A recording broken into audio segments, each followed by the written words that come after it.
This is the Average to Savage podcast with Paul Garino. Everyone and anyone, athletes, celebs, and much more. What's up, everybody? I'm back for another episode of the Average Savage podcast. Our special guest today is CEO and founder of Open Sponsorship, Ishveen Anand. Ishveen, how's it going? Good, thanks. How are you, Paul? Good. Thanks for coming on. Yeah, my pleasure. Let's just jump right into it. Could you give people a little introduction about yourself? Yeah, sure. As you mentioned, I'm the CEO and founder of Open Sponsorship. We are a two-sided marketplace connecting brands with athletes, teams, and events, but predominantly athletes. And a lot of our clients call us the Match.com of sports sponsorship. And really quick, people always say, well, how did you get into it? So I grew up in England, hence the accent. I was a management consultant, graduated from Oxford, and realized a few years into my career that sports had always been my passion. I played a lot growing up and wanted to get back into it, and so became a sports agent. Loved sponsorship as a form of marketing, thought the process to get deals done was a little bit archaic, and so founded the company to solve that. Yeah, for sure. And to go back a little bit, I know you graduated from Oxford in 2006, and then I saw you had a few jobs, and then what made you get into the sports world? Yeah, it's interesting. I think when you're growing up, you pursue your passions almost full time. So, you kind of go to school, but if you play sports, that's really the focus for you, and school's kind of in the background, and you kind of have to do it. And then when I started working, I love my job. I love the team I was working with, the people, but I wasn't used to not playing sports for probably 3 hours a day. Mm-hmm. And so I was like, wait, this is really weird. I'd not really thought about how big a part of my life playing sports was and how much it made me, but being in this job made me realize that, I felt like I was missing out by not being on the field all the time and not being surrounded by the kind of the athletic nature of who I was. And so I really wanted to actually get into sports policy and, get more young Indian girls playing sports or, in kind of community and whatever else. And, someone told me that to get into sports, you really have to understand how to monetize. And, in America, that means for a lot of young people doing ticket sales, but ticket sales is not as big in England. And so you really either go into media sales, or you go into sponsorship sales. And so I went into sponsorship, kind of the rest is history. Gotcha. Yeah, and I know you're working as a sports agent for cricket, right? Mm-hmm. I did quite a lot of sports, but cricket was a big focus. Gotcha. So how'd that come all about? Yeah, super random. I thought, well, if I'm going to make this one career change, why not make two? And so decided to move to India. I found a kind of very small startup but awesome company, kind of great CEO, and was connected through a friend, reached out, he offered me a job. I'd never even met him. I was still living in London. He was obviously in Delhi in India, and saw something and kind of offered me a role. So I finally moved to India to pursue this kind of career in sports, cricket sponsorship. Gotcha. So how did you get the idea for Open Sponsorship? Did all this, while you were doing all those jobs, is that how it manifested? Yeah, I suppose so. You don't, usually with ideas, it's not one moment, well, there was, but it's really a combination of tons of different things. So, one thing for me was having grown up in England, and then I was working in India, but because of the nature of sport, especially cricket, I was doing tournaments in West Indies and Bangladesh and Sri Lanka and South Africa, and it really is sport is global, yet the deals we were doing were pretty India heavy. And so I really thought, why are we not doing more global cross-border deals? And at that time it just wasn't really a thing. Teams like Manchester United were doing it well, but really no one else. So that was a seed that got planted, and then we'd reach out to companies and talk to them about doing sports. And I used to represent a few athletes as well back in the day, and it was always the same companies we'd call for them, like the Pepsis or the Reeboks. And I was always like, why don't we go to new companies? And you'd hear the same thing, we don't do sports, it's too expensive, and all of these misconceptions. And so really when I had the idea of Open Sponsorship, it was because I was using Airbnb in my personal life. I was obviously using LinkedIn and all of these other awesome marketplaces, and I thought, why is there not something like this for our industry where you get rid of all of these misnomers and everything's just so transparent and easy. Yeah, definitely. I mean, I think when I found out about open sponsorship, I thought it was like one of those, why didn't I think of that? And could you explain how open sponsorship works? Yeah, sure. So think of us, I'd say that we've taken a lot of lessons from recruitment. I'd say mostly recruitment, although we call ourselves Match.com, but really recruitment. So back in the day, if you were a company looking to hire someone, you'd have to, go through your network, ask employees, maybe use headhunters as an external agency, and maybe you got a little bit of inbound, but it wasn't really there. The same thing for sports, where, if you're a big brand or any company and you're thinking about using an athlete, good luck kind of getting started. Maybe you know someone who knows someone, or you went to a conference and you met someone, or kind of it's very, very random. And we thought, well, there must be a more streamlined way to do this. So we did two things. One is we have an amazing search engine. So the same way for recruitment, I can now go on LinkedIn and filter by location and how many years have they been in the workforce and title, and do they say that they're an athlete in their bio, whatever else. Same way with open sponsorship, our brands can go into our system and they can say, all right, give me athletes who are vegan, the word tofu on social media, who have a demographic following that's mostly female or male, that's 18 to 24, lives in California, and I also want someone whose social media engagement is over 3%, and they must be in this age range. So really, all of these criteria come together to give you this really powerful search. And what really that has done is, if we speak to any company, B2B, B2C, any industry, and they say, well, are athletes relevant to us? We can say, well, look, there's not at least one athlete who's not talking about Bitcoin or security or toothbrush or psoriasis or whatever it is that we're trying to sell, or kind of what they're interested in. So that's one side. And then the second side, again, very similar to recruitment, is rather than you trying to figure out which athlete is the best for you, why not just put up a campaign, which we call similar to a job posting, that just says, we're looking for athletes who are interested in XYZ, who have a pet, who drink, who are going to go to the Mauritius this year, or whatever it may be. This is what we're offering. This is what you want to do. And hey, tell us and apply to us. And what this has really done is, for sports agents particularly, and athletes, it's really helped them to get their A-, maybe they're not biggest guys, in front of these brands in a way that they never thought they could before. Yeah, definitely. It's definitely an awesome platform. And how do you get athletes and brands to sign up? It's a little bit on both sides. So, at the beginning when we started, we really focused on the athletes and teams and events, and we wanted to get some scale. Once we got to about 1,000, we were like, cool, I think we have enough. Let's go and get brands. And since then, it really has been, the big focus has been on brands. The brands pay as a membership to be on the platform, and secondly, as obviously the brands are the ones who are paying the athletes. So now we're up to about 5,500 athletes, and for us today, the brands, we have an inside sales team. They're awesome. They're really all about educating brands. We work with companies who never thought they'd be doing sports, and we tell them this is how you're going to do sports, and we help them out. And then as and when we need more athletes, we get a lot of organically athletes and agents signing up. For example, we had someone recently who wanted disabled athletes who are skiers, or who winter sport athletes who are disabled. We don't have a lot of that, so we'll go out and we'll go and recruit more athletes and agents who represent them. But mostly we have enough of both that we can just keep growing the brand side.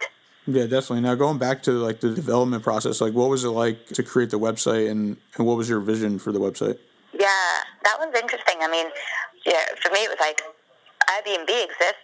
I like it. Let's do something like Airbnb. And, I learned how to do some wireframes, found a technical guy who started us out, and we just kept going. And then really it was only in 2016 we brought on someone who was a front-end guy, like a UI, UX person. Yeah. And that's when I really understood how important it was to think about usability. Mm-hmm. And it's not just about having functionality and being like, well, A can meet B, we've built what we wanted. It's really about, but is this a nice way for people to meet? Is it easy to use? Is it simplistic? Does it look good? Like, is this somewhere that people want to spend their time? And I think I didn't quite have an appreciation at the beginning of how much, using a website is like the same decision as anything else. Like, you wouldn't wear clothes you don't enjoy. You don't use websites you don't enjoy.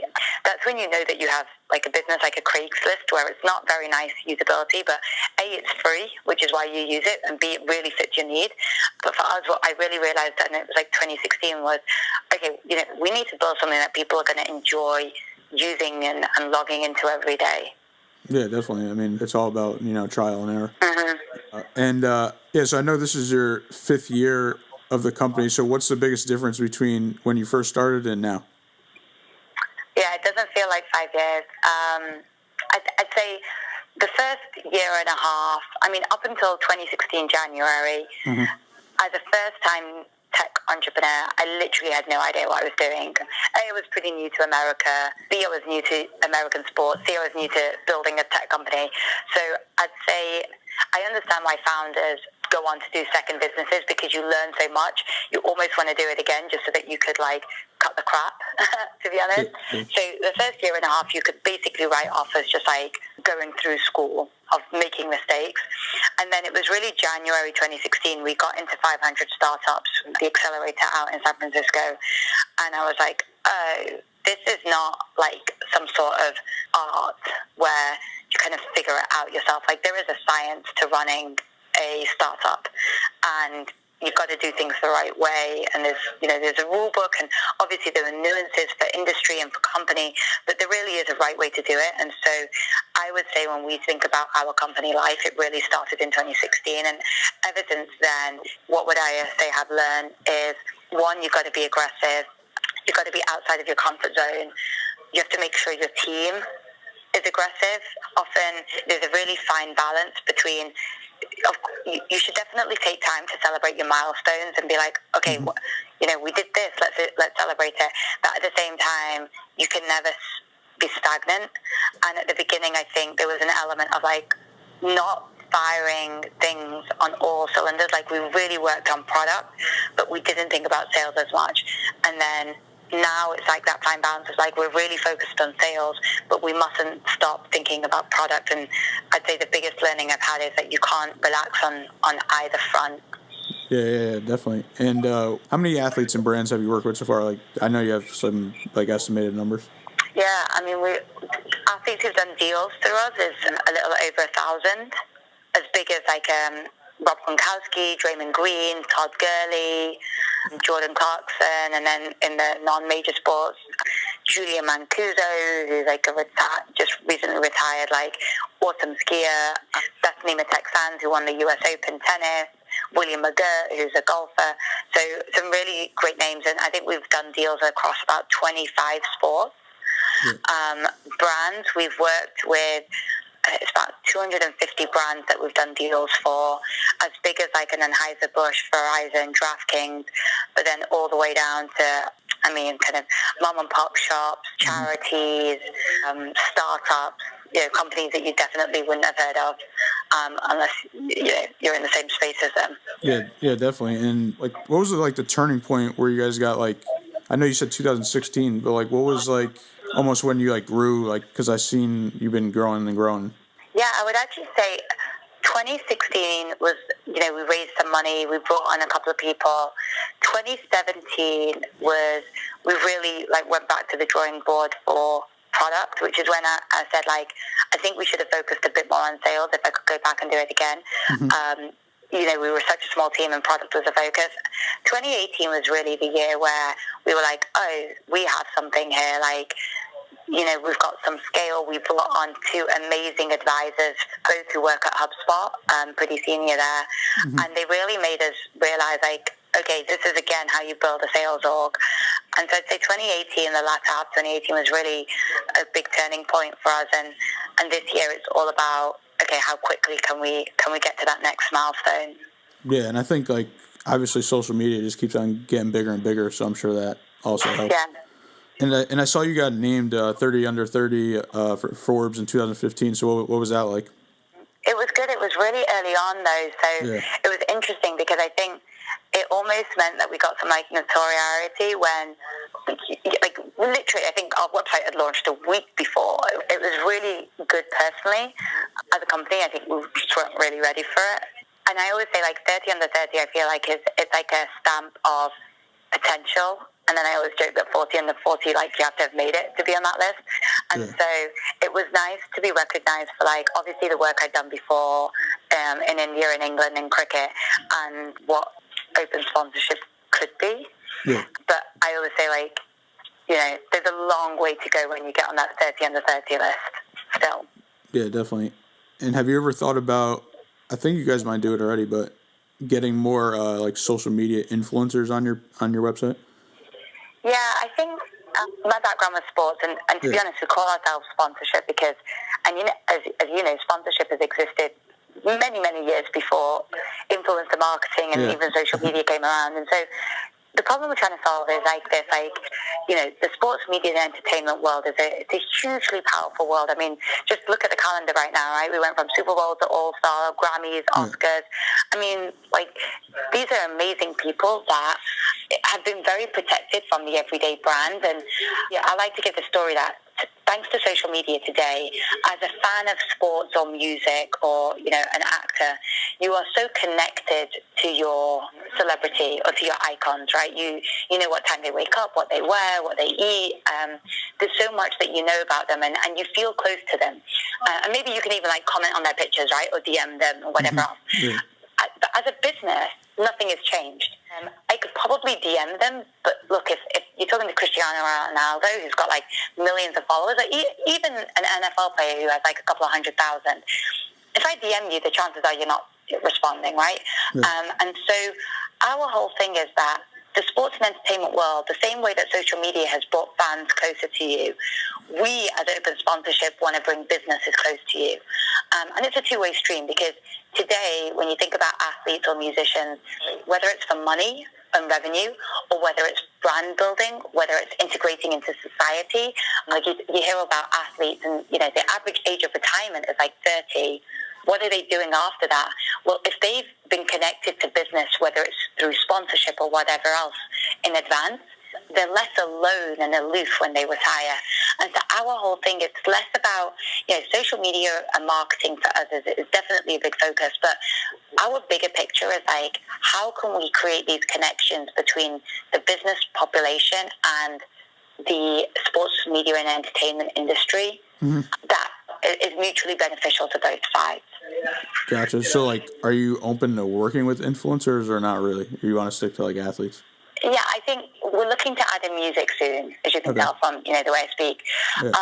It's not that we're not open to it. I think, like, our website is heavily catered to achievements and, you know, who are you? What team do you play for? What nationality are you? So it's almost like, as influencers, you just get lost because the pitch that we're making is, hey, you want to connect to sports. Now, we do have fitness guys, I mean, yoga, we have influencers who are definitely not pro athletes, but they're still connected to sports. Like, maybe they played NCAA and then they became a commentator, or they became a coach or something else like that. So it's not like we're only pro athletes by any means. I mean, most Olympians are semi-pro anyway and have a second job. So it's more a case of just, I think you're famous for having a skill set, which is probably to do with sports or music or talent, which, I mean, is probably a bit controversial because influencers, rightly so, have you know, their art is their content. I think it's just a bit different to what we sell. Yeah, definitely. And what are some of your goals for 2019?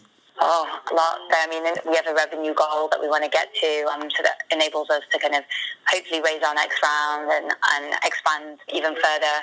We have a headcount goal, so, you know, we're hiring pretty aggressively.